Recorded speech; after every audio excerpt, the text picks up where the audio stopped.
Hi, it's time for Read Aloud. This is called Harry the Dirty Dog again, and this is part 2. I read this the other day and my son recorded me, and the video was too big and my phone deleted it. It didn't like it because it was too big. So let me find the right story. This is called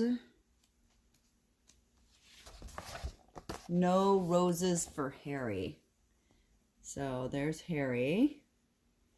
No Roses for Harry. I love the Harry stories. When I was little, my mom used to read me these, and I used to love them. They were like one of my favorite stories because he's so cute. No Roses for Harry. Look at the picture of Harry. You see what that is? By Jean Zion, pictures by Margaret Floyd Graham. I'm going to go like this. My phone is propped up. I hope it doesn't fall down. All right. Harry was a white dog with black spots. On his birthday, he got a present from Grandma. It was a woolen sweater with roses on it. Harry didn't like it the moment he saw it. He didn't like the roses.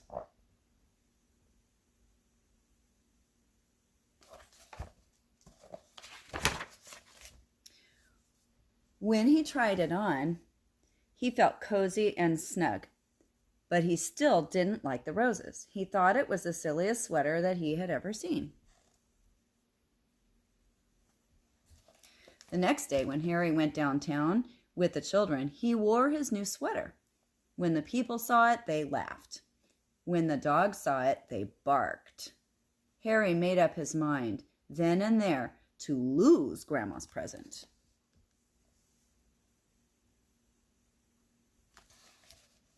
How do you think Harry's going to lose the present? If you had a dog sweater on, how would you lose it? What would you do with it? Remember, if you're a dog, you don't have hands. When they went into a big store to shop, the children took off his sweater and let him carry it. This was just what Harry wanted.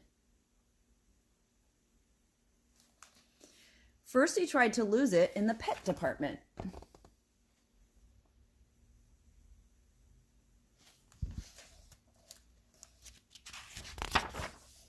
But a man found it and gave it back. Look, the man's trying to do a good job and be helpful and give something back that he lost. But then he tried to lose it again in the grocery department.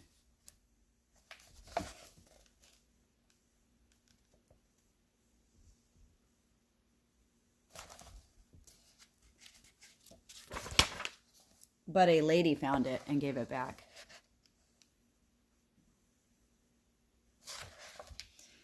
He tried to lose it in the flower department.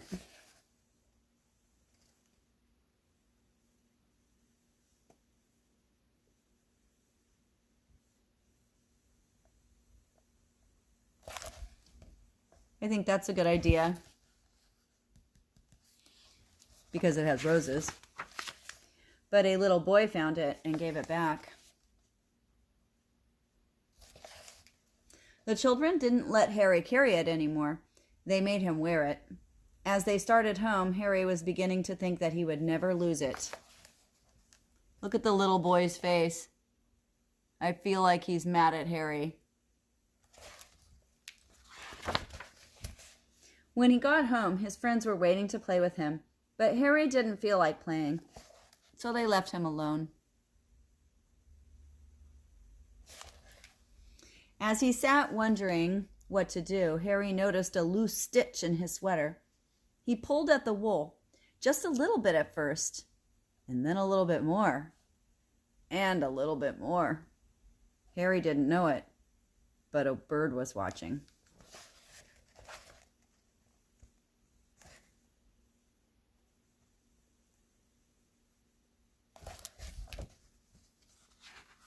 Why is that important that a bird was watching? In a minute, Harry had pulled out quite a long piece in the wool. The end of it lay on the grass behind him. Suddenly, the bird flew down.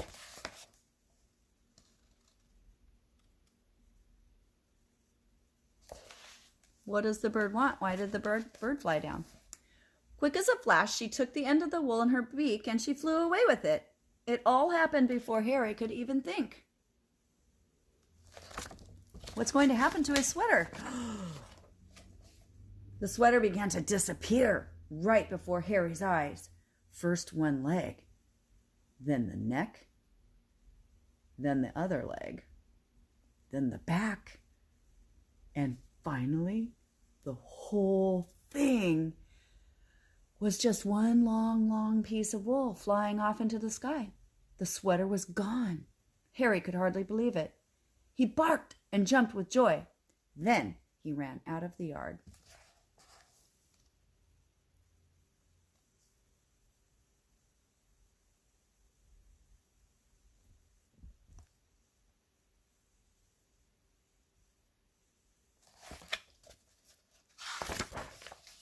He ran down the street barking "thank you" to the bird over and over again. The bird and the wool were just a tiny speck in the sky, but Harry kept following them.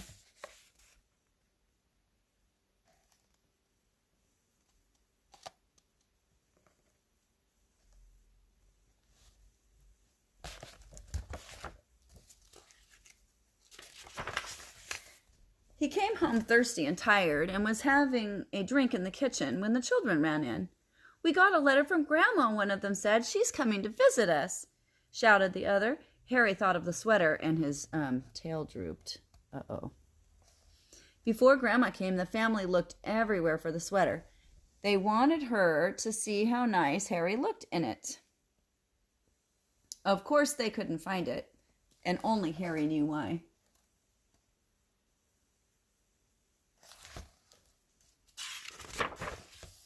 When Grandma arrived, Harry ran to her with his leash, and then he sat up and begged. "All right, Harry," said Grandma. "After I've had my lunch and a nap, we'll go for a walk." That afternoon, Harry and Grandma and the children started off on their walk.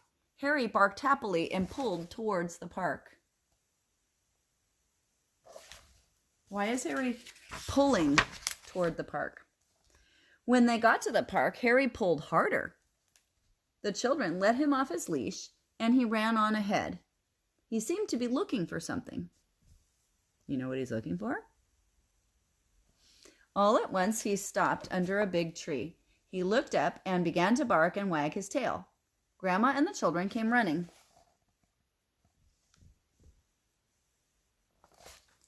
What's in the tree? Were you listening? Do you remember what happened? Think about what happened in the story before. And remember, the story is called No Roses for Harry and started out with a sweater that Harry didn't like.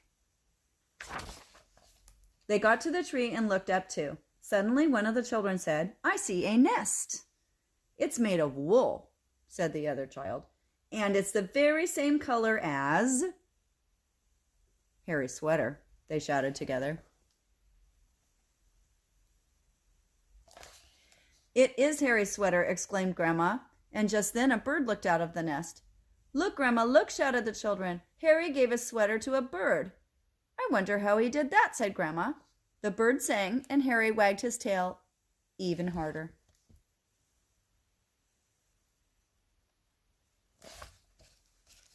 See what happened? The bird unraveled Harry's sweater and then took it and made it into a nest. At Christmas, Harry got another present from Grandma. Uh-oh. It was a new sweater. But Harry liked this one very much. Oh, good. When he tried it on, he felt as cozy and snug as the bird in the nest. And best of all, it was white with black spots. And that's the end of the story. Have a great night. It was super fun seeing all of you. We saw 14 of us got online today and saw each other at our Google Meet. So if you were not on that Google Meet, tell your mom to look in her Remind next time when I send a new invite to it from Google Classroom. I put it in Google Classroom, the link for that meet. I'll put a new one for a new link next time when we do one, probably tomorrow. tell your mom to look for that so you can join it, because it was super fun for us to get to see and talk to all of our friends. So have a good night, and I'll see you tomorrow. Miss you. Can't wait to see you guys. Super fun to see you today. Bye.